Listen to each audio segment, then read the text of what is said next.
Credit rating agencies గురించి ఈరోజు మాట్లాడదాం.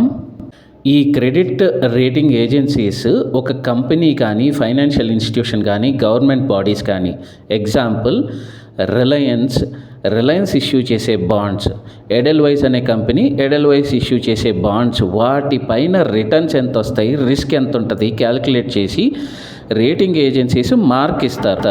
1980s ఫామ్ అయిన సంస్థలు కేర్ రేటింగ్ మరియు క్రిసిల్. దీనిలో క్రిసిల్ అతిపెద్ద కంపెనీ, ఇంటర్నేషనల్గా కూడా రెనౌడ్ సంస్థ. S&P స్టాండర్డ్ అండ్ పూర్ సంస్థ, NSE BSEలో కూడా ఇన్వెస్ట్మెంట్స్ ఉన్నాయి. వీటిని ఇన్వెస్ట్మెంట్గా, లాంగ్ టర్మ్ ఇన్వెస్ట్మెంట్గా మనం చూడొచ్చు. కానీ ఇక్కడ ఒకటి ఉంది, ఈ బాగా కరెక్షన్ అయితే తప్ప ఇప్పట్లో మనం ఇవి తీసుకునేలాగా లేము.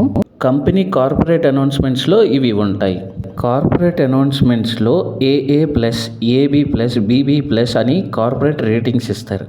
అప్పుడు మనం ఒక కంపెనీకి ఇంత రేటింగ్ ఉందని నోటీస్ చేయొచ్చు. మీరు కూడా గమనించండి.